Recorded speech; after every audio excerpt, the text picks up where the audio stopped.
Hello, good morning everyone. I am Vijendra Kumar. Welcome to my YouTube channel, Vijendra the English Teacher. Dear student, how are you? I hope you will be very well.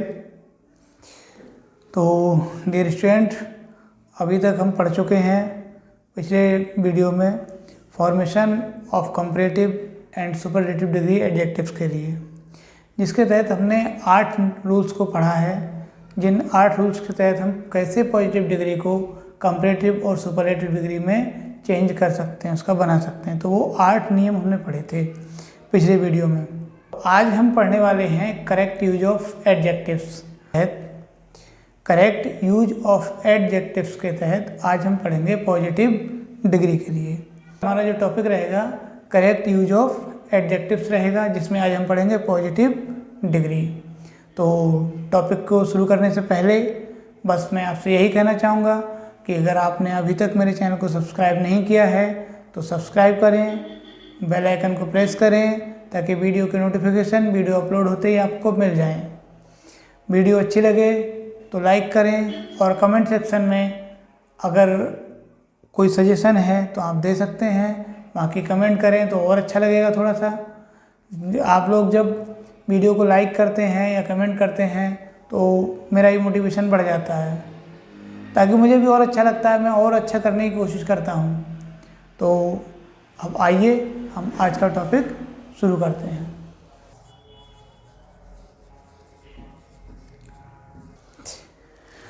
अभी तक हम जान चुके हैं कि डिग्रियों की position क्या होती है और उस पोजीशन के तहत हम उसको कैसे यूज करते हैं, हमने ये जाना है पिछले वीडियोज़ में। और इससे पहले पिछले वीडियो में हमने ये भी जाना है कि कैसे हम पॉजिटिव डिग्री के लिए कंपैरेटिव बदलते हैं, कैसे सुपरलेटिव बदलते हैं। अब ये तो सब ठीक है, लेकिन वास्तविक स्थिति आती है कि सही यूज हम उसका कैसे करें। कभी कभी होता यह है कुछ का कुछ हो जाता है, गलतियाँ होती हैं, तो उन गलतियों को समझने के लिए आज हम करेक्ट यूज ऑफ एडजेक्टिव्स को पढ़ेंगे और बारी बारी से पढ़ेंगे। आज पॉजिटिव डिग्री पढ़ेंगे, अगले दिन हम कंपैरेटिव डिग्री पढ़ेंगे, उसके बाद हम सुपरलेटिव डिग्री पढ़ेंगे। डियर स्टूडेंट, देखिए आज हम पढ़ रहे हैं पॉजिटिव डिग्री के लिए, और पॉजिटिव डिग्री के कुछ नियम हैं जिन नियम को हम आज की वीडियो में पढ़ रहे हैं। तो पहला नियम हमारा ये कहता है, पहला रूल है कि comparison of equality. Comparison of equality का मतलब ये होता है समानता। दो चीज़ों के बीच में एक जैसी समानता होना ही कंपैरिजन ऑफ इक्वलिटी है। तो इसमें होता क्या कि जब दो व्यक्तियों या वस्तुओं की जब हम तुलना करते हैं तो और उसके गुणों में समानता पाई जाती है, तब as plus adjective plus as का यूज किया जाता है। जैसे अब देखते हैं हम, she is as beautiful as her sister. यहाँ एज का यूज होगा, ये एडजेक्टिव हो गया और ये एज का यूज हो गया। मतलब कहने का ये हुआ शी इज एज ब्यूटीफुल, वो इतनी सुंदर है जितनी कि उसकी बहन, या कह सकते हैं वो अपनी बहन के बराबर ही सुंदर है। ये बात भी हो सकती है। तो यहाँ पर ये एज पहले आ गया, बाद में एज आ गया और ये एडजेक्टिव हो गया, एडजेक्टिव। सेम दूसरा सेंटेंस हमारा, राम इज एज टाल एज श्याम। राम उतना ही लंबा है जितना कि श्याम। यहाँ भी एज और यहाँ भी एज, और ये एडजेक्टिव है, एडजेक्टिव। तो ये रूल नंबर 1 क्लियर। अब चलते हैं रूल नंबर 2 की ओर। देखिए अब रूल नंबर 2 क्या कहता है, यहाँ पर जहाँ पहले में समानता की बात की गई है वहीं दूसरे में असमानता की बात कही गई है। कंपैरिजन ऑफ इनइक्वालिटी, असमानता। इसमें ये कहता है कि जब दो व्यक्तियों, वस्तुओं या गुणों की जब हम तुलना करते हैं और तुलना करते हुए हमें दोनों में असमानता पाई जाए, एक कम और एक ज़्यादा दिखे, तब क्या होगा, हम not as plus adjective plus as का यूज करते हैं, या फिर not so plus adjective plus as का यूज करते हैं। ऐसे वाक्य जो होते हैं इनमें भाव जो होता है वो नेगेटिविटी का होता है, ये नकारात्मक वाक्य होते हैं। देखिए तो ये नॉट एज पहले ही आ गया, ये एज आ गया, ये एडजेक्टिव हो गया कि वो इतनी सुंदर नहीं है जितनी उसकी बहन। She is not as beautiful, वो इतनी सुंदर नहीं है जितनी उसकी बहन है। या फिर Ram is not so tall, Ram इतना लंबा नहीं है जितना कि श्याम है। Ram is not so tall as Shyam, Ram इतना लंबा नहीं है जितना कि श्याम है। अभी यहाँ पर ये नॉट एज का यूज हो गया, नॉट सो, नॉट एज, और यहाँ पर एज और ये एज, और ये दोनों ऊपर ही बताई दिए, दोनों एडजेक्टिव हैं। ठीक, तो 2 हम पढ़ रहे थे जहाँ इनइक्वालिटी की बात आ रही थी। अब होता क्या है कि अभी उसके तहत हमने बताया कि उसमें not so plus adjective plus as का यूज होता है, not as plus adjective plus as का यूज होता है। लेकिन इसमें एक चीज़ और आती है, अगर हमें इनइक्वालिटी के भाव को, असमानता के भाव को जोर दे के कहना हो, यानी एकदम से जोर देने के लिए जब बात कहनी है कि नहीं ऐसा है, तब क्या होगा, वहाँ पर हम सो से जस्ट पहले क्वाइट का यूज कर देते हैं। सो से जस्ट पहले क्वाइट का यूज कर देते हैं। जैसे फॉर एग्जाम्पल है, she is not quite so beautiful as her sister. अब यहाँ पर ये नॉट क्वाइट सो, यहाँ पर जो क्वाइट का ये यूज किया गया है, ये इससे ये पता लग रहा है कि नहीं, वो वास्तव में इतनी सुंदर नहीं है जितनी कि उसकी बहन है। वो अपनी बहन से ज़्यादा सुंदर नहीं है, होगी कुछ भी लेकिन उससे ज़्यादा सुंदर नहीं है। सेम यहाँ पर भी क्वाइट की बात आ गई कि राम इतना लंबा नहीं है जितना कि श्याम। आप बात कुछ भी कर लो, कुछ भी कह लो, लेकिन सही बात यही है, सच्चाई यही है कि राम श्याम से ज़्यादा लंबा नहीं है। तो एक जोर दे के बात कह दी गई।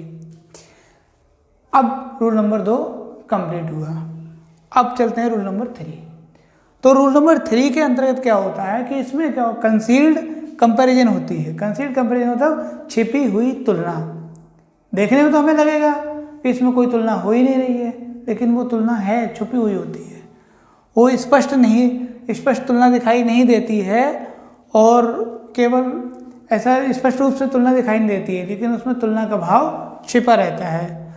ऐसे वाक्यों में हम क्या करते हैं, not all that plus adjective का यूज करते हैं। Not all that plus adjective. जैसे यहाँ बात आई, he is not all that intelligent, ये है नॉट ऑल दैट, और ये तो एडजेक्टिव है ही है। नॉट ऑल दैट का यूज किया यहाँ पे, ये एडजेक्टिव हो गया। अब देखिए, मतलब ये कहना चाह रहा है, नॉट ऑल दैट से यहाँ पे इसका मीनिंग निकल के आ रहा है, he is not as intelligent. इसका एक्सप्लेन किया कि he is not as intelligent, वो इतना बुद्धिमान नहीं है, as he was believed to be, जितना कि उस पर विश्वास किया जाता था।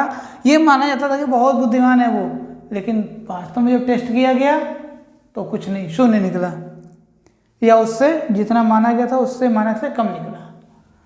ही is not all that intelligent, मतलब he is not so intelligent as he was believed to be, जितना उस पर विश्वास किया जाता था वो उतना बुद्धिमान नहीं है। सेम यहाँ पर है, it's price is not all that high, मतलब क्या है कि इसकी कीमत इतनी ज़्यादा नहीं है जितनी कि विश्वास की जा रही है, या फिर कह सकते हैं कि जितना आप मांग रहे हो उतनी कीमत नहीं है। दुकानदार से जाते हैं कि सामान कुछ लेना होता है, वो कीमत जो भी बताता है तो ग्राहक कहता है, इस बात तो कस्टमर कहता है कि नहीं, जितना आप मांग रहे हो इसकी इतनी कीमत नहीं है, दूसरी दुकान पे इतने का दे रहे हैं, ऐसे निकल के आता है ये।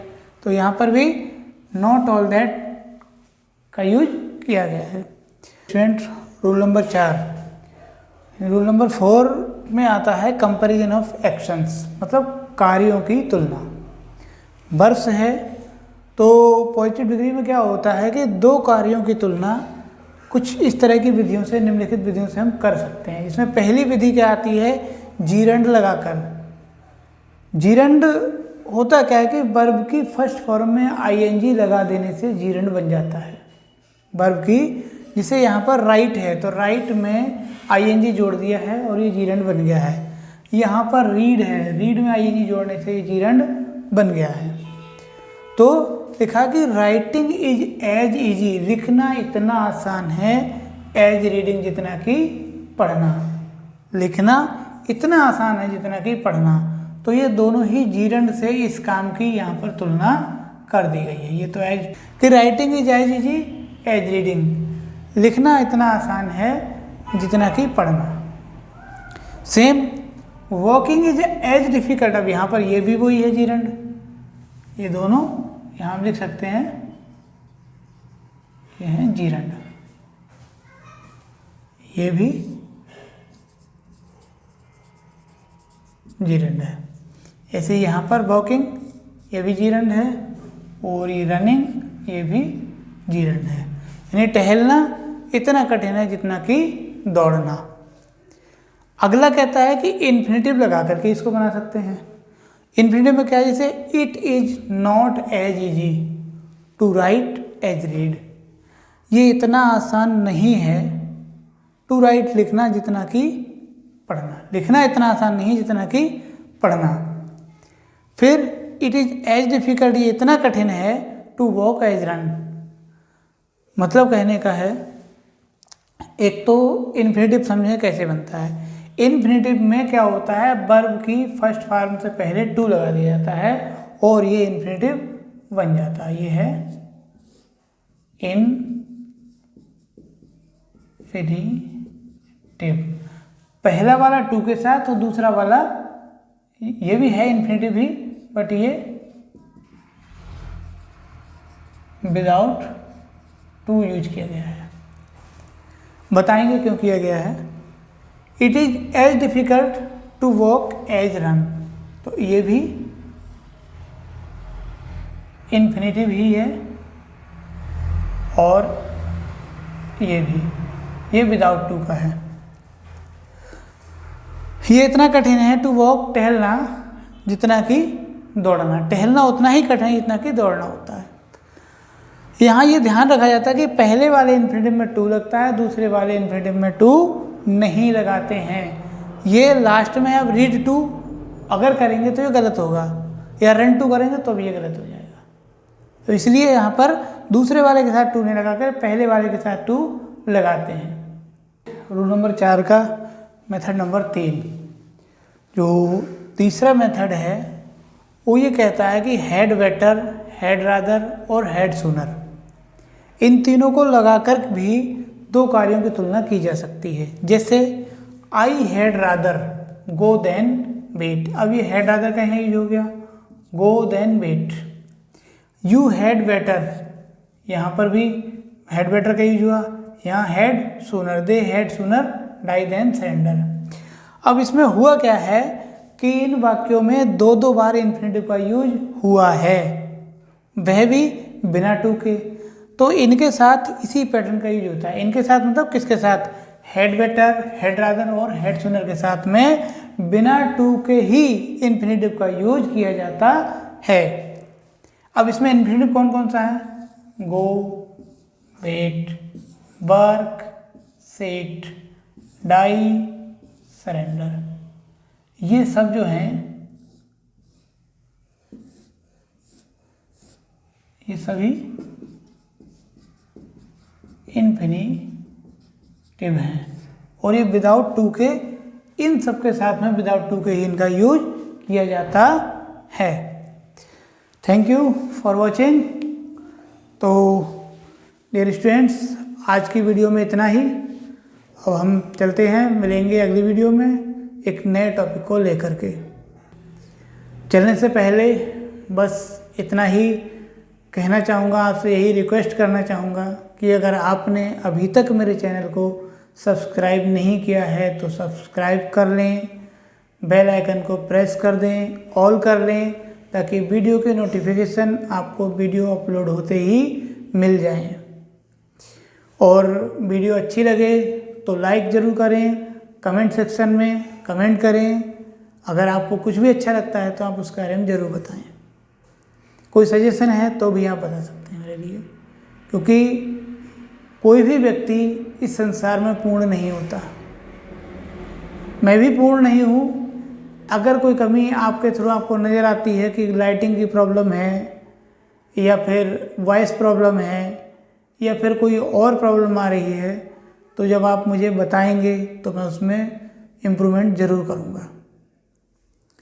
चलते हैं फिर, तब तक के लिए bye bye, thank you very much.